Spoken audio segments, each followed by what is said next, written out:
Hi friends, இன்றைக்கி நாம் பார்க்க போகிறது ஒரு ஹெல்த்தியான பிரேக்ஃபாஸ்ட். எப்போவும் இட்லி, தோசை, உப்மாவா அப்படின்னு வீட்டில் புலம்புறவங்களுக்கு இதை நீங்கள் இன்ஸ்டண்ட்டாக உடனே ஒரு ஹெல்த்தியாக செஞ்சு கொடுக்கலாம். நம்ம இப்போ இது எப்படி செய்கிறதுங்கிறத பார்க்கலாம். இதுக்கு நான் ரவையும் ஓட்ஸும் வெஜிடபிள்ஸ் பன்னீர் எல்லாம் சேர்த்து வெளியில் கிறிஸ்பியாக உள்ள சாஃப்டாக இருக்கக்கூடிய இந்த பிரேக்ஃபாஸ்ட் நம்ம உடனே செஞ்சிடலாம்.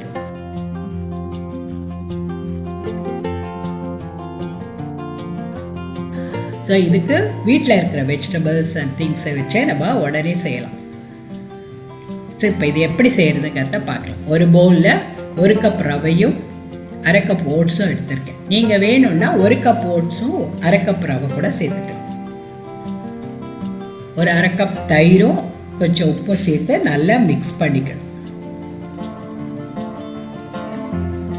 தேவைப்படுற தண்ணி ஐ திங்க் 1 கப்பு தண்ணி எடுத்திருக்கேன்னு நினைக்கிறேன். நல்லா போட்டு அது நல்லா கலந்து விட்டுட்டு ரவை நல்லா சோக் ஆகிடும். அதனால கொஞ்சம் தண்ணி நீங்கள் வேணும்னா சேர்த்துக்கலாம். இதை மூடி வச்சு ஒரு 10-15 நிமிஷம் நம்ம அந்த பக்கமாக வச்சிடலாம். அதுக்குள்ளே நம்ம தேவைப்படுற வெஜிடபிள்ஸ் எல்லாம் எடுத்து துருவியோ இல்லை கட் பண்ணியோ எடுத்து வச்சுக்கலாம்.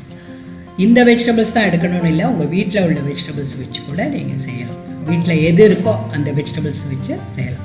இப்போ ஒரு காய போட்டுட்டு அதில் 1 டேபிள் ஸ்பூன் எண்ணெய், கடுகு, ஜீரகம் போட்டு நல்லா பொரிஞ்சதோ பொடியாக நறுக்கின பச்சை மிளகாய், வெங்காயம், இஞ்சி இதெல்லாம் சேர்த்து கொஞ்சம் வதக்கி எடுத்துக்கணும். அது நல்லா வதங்கிறதோ நம்ம துருவி வச்சுருந்தோம் இல்லையா வெஜிடபிள்ஸு பொடியாக கட் பண்ணி வெஜிடபிள் அதெல்லாம் சேர்த்துக்கலாம். இதுக்கு நீங்கள் நிறையா கேபேஜ் சேர்த்துக்கலாம். வெள்ளரிக்காய் இருந்தால் அது துருவி சேர்த்துக்கலாம். கேரட் சேர்க்கலாம். நான் பட்டாணி சேர்த்துருக்கேன். நீங்கள் கார்ன் இருந்தால் கார்ன் கூட அதோட ஆட் பண்ணலாம். ஸோ பொடியாக நறுக்கின கேப்சிகம் எல்லாம் சேர்த்து ஒரு நிமிஷம் நல்லா அதை வதக்கிக்கணும்.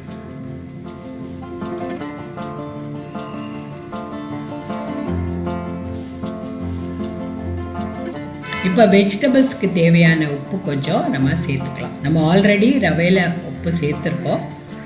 இது வெஜிடபிள்ஸ்க்கு தேவைப்படுற கொஞ்சம் உப்பு சேர்த்து வதக்கினதும் காரத்துக்கு 1 டீஸ்பூன் ரெட் சில்லி ஃப்ளேக்ஸும் பொடியாக நறுக்கின கொத்தமல்லியும் சேர்த்து மிக்ஸ் பண்ணிவிட்டு நான் வீட்டில் செஞ்சு வச்ச பன்னீர் இருந்தது நீங்கள் அது எவ்வளோ வேணும்னாலும் அதை சேர்த்துக்கலாம். இல்லை சேர்க்காமல் கூட நீங்கள் வெறும் வெஜிடபிள்ஸ் வச்சும் செய்யலாம். ஸோ அந்த பன்னீரெல்லாம் சேர்த்துட்டு ஒரு கிளறிட்டு நீங்கள் அடுப்பை ஆஃப் பண்ணிடணும். அது கொஞ்சம் வதங்கியிருக்கு. இந்த வதங்கின வெஜிடபிள்ஸை நம்ம மிக்ஸ் பண்ணி வச்சோம் இல்லையா, சீர்ந்த ரவை இந்த கன்சிஸ்டன்சிக்கு இருக்கணும். இல்லைன்னா திக்காக இருந்ததுன்னா நீங்கள் கொஞ்சம் தண்ணி சேர்த்துக்கலாம். அதுக்கு கூட வதங்கின வெஜிடபிள்ஸ் எல்லாம் சேர்த்து நல்லா மிக்ஸ் பண்ணணும்.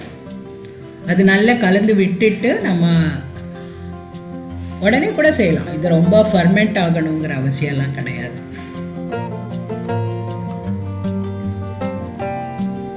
ஸோ நம்ம இப்போ இது மிக்ஸ் பண்ணி வச்சுட்டு அதுக்குள்ளே ஒரு சட்னி அரைச்சிக்கலாம். நான் ஒரு க்ரீன் சட்னி அரைச்சிருக்கேன். ஸோ பச்சை மிளகா, பொட்டுக்கடலை, பூண்டு, புளி, உப்பு, அப்புறம் துருவின தேங்காய் நிறைய சேர்க்கல, கொஞ்சம் தான் சேர்த்துருக்கேன். தென் தேவைப்படுற கொத்தமல்லி இதெல்லாம் சேர்த்து நல்லா மையை அரைச்சி எடுத்துக்கலாம். தண்ணியும் சேர்த்து ஒரு சட்னி அரைச்சி எடுத்து வச்சுக்கலாம். இது தேவைப்பட்டால் டொமேட்டோ சட்னி பண்ணலாம், இல்லை தேங்காய் சட்னி கூட இது சர்வ் பண்ணலாம். ஸோ இப்போ ஒரு நான்ஸ்டிக் பேனை காய போட்டுட்டு அதில் 1 ஸ்பூன் எண்ணெய் ஊற்றியிருக்கேன். என் நான்ஸ்டிக்கில் பண்ணும்போது உங்களுக்கு நிறைய எண்ணெய் தேவைப்படாது, பட் தோசைக்கல்லில் கூட செய்யலாம் இது. ஸோ அதில் ஒரு திக்காக இருக்கணும். இந்த மாதிரி கன்சிஸ்டன்சி ரொம்ப தளர தண்ணியாகவும் இருக்கக்கூடாது, தோசை மாவு மாதிரி. இது மாதிரி கொஞ்சம் அப்படியே லூஸாக இருக்கும்போது உங்களுக்கு நல்லா ஸ்ப்ரெட் பண்ணிக்கலாம். திக்காக ஸ்ப்ரெட் பண்ணணும். உங்களுக்கு தேவைப்படுற திக்னஸ் நீங்கள் ஊற்றிக்கலாம். அப்போது வெளியில் கிறிஸ்பியாக உள்ள சாஃப்டாக இருக்கும். 1 ஸ்பூன் எண்ணெய் ஊற்றி மூடி வச்சு மீடியம் ஃப்ளேமில் அது நல்லா கிறிஸ்பியாக ஆகிறது வரைக்கும் நம்ம அதை சுட்ட எடுத்துகிட்டு திருப்பி போட்டுக்கலாம். 2 சைடும் நல்லா வேகணும். அது நல்லா பொரிஞ்சதும் ஸோ இது மாதிரி நிறைய எண்ணெய் தேவைப்படாது. நம்ம நான்ஸ்டிக் பேனில் பண்ணுறதுனால மேக்ஸிமம் ஒரு 1 or 2 டீஸ்பூன் எண்ணெய் தான் செலவாகும். வெளியில் கிறிஸ்பியாக உள்ள சாஃப்டாக இருக்கக்கூடிய இந்த பிரேக்ஃபாஸ்ட் நம்ம உடனே செஞ்சிடலாம். ஸோ இது மாதிரி கிறிஸ்பியானதும் நீங்கள் அது எல்லாத்தையும் எடுத்து வச்சுருங்க. ஸோ இது ரொம்ப நீங்கள் நினச்ச உடனே குயிக்காக செய்யக்கூடிய ஒரு இன்ஸ்டன்ட் பிரேக்ஃபாஸ்ட் அண்ட் டேஸ்ட்டும் ரொம்ப அருமையாக இருக்கும்.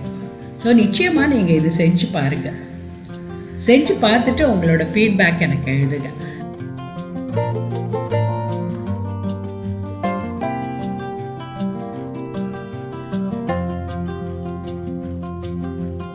சார் இந்த மாதிரி கிறிஸ்பியான ஒரு பிரேக்ஃபாஸ்ட் ரெடி ஆயிடுச்சு. எந்த சட்னி கூட வேணும்னாலும் நீங்கள் இதை சர்வ் பண்ணலாம். ஒரு அருமையான பிரேக்ஃபாஸ்ட். நிச்சயமாக உங்கள் வீட்டில் எல்லாருக்கும் ஒரு இஷ்டமான பலகாரம் தான் இது. செஞ்சு பார்த்துட்டு உங்கள் ஃபீட்பேக் எனக்கு எழுதுங்க. கமலாவின் கிச்சனுக்கு சப்ஸ்கிரைப் பண்ணுங்கள். தேங்க்யூ. என்ஜாய்.